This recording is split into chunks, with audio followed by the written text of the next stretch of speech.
প্রকাশিত হয়েছে দেশের সরকারি বেসরকারি মেডিকেল কলেজ সমূহে 2024-25 শিক্ষাবর্ষের এমবিবিএস কোর্সের ভর্তির বিজ্ঞপ্তি। আজকের এই ভিডিওতে এই বিজ্ঞপ্তিতে থাকা সকল তথ্যগুলো শেয়ার করব, যেমন ভর্তি পরীক্ষায় অংশগ্রহণের জিপিএ যোগ্যতা, আবেদন ফিস, আসন, ভর্তি পরীক্ষার তারিখ, সিলেবাস, নম্বর বন্টন সহ আরো যে বিস্তারিত তথ্যগুলো রয়েছে। সো সম্পূর্ণ ভিডিওটি দেখবে। আরেকটা রিকোয়েস্ট থাকবে, সকল পাবলিক ইউনিভার্সিটির ভর্তি সংক্রান্ত আপডেটগুলো পাওয়ার জন্য এই চ্যানেলটিকে সাবস্ক্রাইব করে রাখবে। চলো শুরু করা যাক। শুরুতেই জেনে নেব আবেদন করার ন্যূনতম যোগ্যতা। শুধুমাত্র বিজ্ঞান বিভাগের শিক্ষার্থীরাই ভর্তি পরীক্ষায় অংশগ্রহণ করতে পারবে। এইচএসসিতে অবশ্যই জীববিজ্ঞান, পদার্থবিজ্ঞান ও রসায়ন বিষয় থাকতেই হবে। আর প্রশাসনের যোগ্যতা যদি বলি, এসএসসিতে যারা 2021 অথবা 2022 সালে উত্তীর্ণ হয়েছে আর এইচএসসি পরীক্ষায় যারা 2023 অথবা 2024 সালে উত্তীর্ণ হয়েছে তারাই ভর্তি পরীক্ষায় অংশগ্রহণ করতে পারবে। এছাড়াও আরেকটা গুরুত্বপূর্ণ ইনফরমেশন, এইচএসসি পরীক্ষার পূর্ববর্তী 3 বছরের মধ্যে তোমার এসএসসি পাস থাকতে হবে। তার মানে সেকেন্ড টাইমাররা তোমরা তো ভর্তি পরীক্ষায় অংশগ্রহণ করতে পারছো, এর সাথে যারা ইমপ্রুভমেন্ট পরীক্ষার্থী তোমরাও ভর্তি পরীক্ষায় অংশগ্রহণের সুযোগ পাচ্ছ। আর জিপিএ যোগ্যতা যদি বলি, তাহলে সাধারণ যারা শিক্ষার্থী তোমাদের জন্য এসএসসি ও এইচএসসি দুইটা মিলিয়ে 9.00, আর পার্বত্য জেলার যারা শিক্ষার্থী তোমাদের জন্য এসএসসি ও এইচএসসি দুইটা মিলিয়ে 8.00 প্রয়োজন হবে। তবে কোন পরীক্ষাতে তোমার 3.50 এর কম থাকলে তুমি ভর্তি পরীক্ষায় অংশগ্রহণ বা আবেদন করতে পারবে না। আর এইচএসসি তে তোমার অবশ্যই জীববিজ্ঞানে 4.00 পেতেই হবে।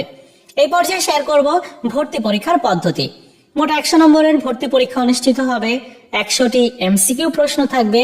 সময় থাকবে 1 ঘন্টা। কোন প্রশ্নের একাধিক উত্তর প্রদান করলে সেই উত্তর ভুল বলে গণ্য হবে এবং প্রতিটি ভুল উত্তরে 0.25 নম্বর কাটা যাবে। 5 নম্বর 40, এর থেকে কম পেলে তুমি ভর্তিযোগ্য বিবেচিত হবে না। অবশ্যই ক্যালকুলেটর ব্যবহার করা যাবে না। এই পর্যায়ে শেয়ার করব ভর্তি পরীক্ষার নম্বর বিন্যাস বা নম্বর বন্টন। জীববিজ্ঞানে 30 নম্বর, রসায়ন বিদ্যায় 25 নম্বর, পদার্থ বিজ্ঞানে 20 নম্বর, ইংরেজিতে 15 নম্বর এবং সাধারণ জ্ঞানে 10 নম্বর থাকবে। এই যে জীববিজ্ঞান, রসায়ন বিদ্যা, পদার্থ এবং ইংরেজি, এগুলোর যে সিলেবাস সেটি হচ্ছে 2024 সালের এইচএসসি পরীক্ষায় যে সিলেবাসে হয়েছে ওই সিলেবাস অনুযায়ী পরীক্ষা হবে। ভর্তি পরীক্ষায় প্রশ্ন থাকবে। আর সাধারণ জ্ঞানের যে 10 নম্বর, এখানে বাংলাদেশ ও আন্তর্জাতিক বিষয়াবলী থেকে প্রশ্ন করা হবে। এই পর্যায়ে তোমাদের সাথে মেধা তালিকা প্রণয়ন পদ্ধতি শেয়ার করব বা তৈরি পদ্ধতি। ভর্তি পরীক্ষা 100 নম্বরের ভিত্তিতে হবে। আর এসএসসি এবং এইচএসসির জিপিএ নম্বর অনুযায়ী আরো 100 নম্বর, অর্থাৎ মেধা তালিকা কিন্তু তৈরি হবে 200 নম্বরের ভিত্তিতে। আর যে 100 নম্বরটা এসএসসি এবং এইচএসসি জিপিএর ভিত্তিতে দেওয়া হবে, সেখানে এসএসসি পরীক্ষার জিপিএর 10 গুণ অর্থাৎ 50 নম্বর, এইচএসসি পরীক্ষার মোট জিপিএর 10 গুণ অর্থাৎ 50 নম্বর। এই হচ্ছে 100 নম্বর জিপিএর ভিত্তিতে দেওয়া হবে, অর্থাৎ মেধা তালিকা তৈরি করা হবে 200 নম্বরের ভিত্তিতে।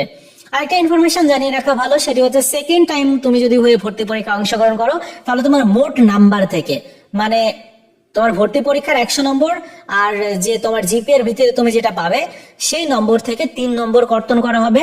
আর যদি তুমি ভর্তি অবস্থায় থাকো, যেমন মেডিকেল বা ডেন্টালে, তাহলে তোমার 6 নম্বর কাটা যাবে। এই পর্যায়ে শেয়ার করব গুরুত্বপূর্ণ তারিখ সমূহ। অনলাইনে আবেদন শুরু হবে 10 ডিসেম্বর 2024 তারিখ সকাল 10টা থেকে। অনলাইনে আবেদনের শেষ তারিখ হচ্ছে 27 ডিসেম্বর 2024 রাত 11:59 পর্যন্ত। আবেদন ফিস 1000 টাকা। 28 ডিসেম্বর পর্যন্ত তোমরা জমা দিতে পারবে। প্রবেশপত্র ডাউনলোডের করার তারিখ হচ্ছে 12 জানুয়ারি থেকে 14 জানুয়ারি পর্যন্ত। আর ভর্তি পরীক্ষার তারিখ হচ্ছে 17 জানুয়ারি 2025 তারিখ সকাল 10টা থেকে 11টা পর্যন্ত। এই পর্যায়ে শেয়ার করব তোমাদের আসন সংখ্যা।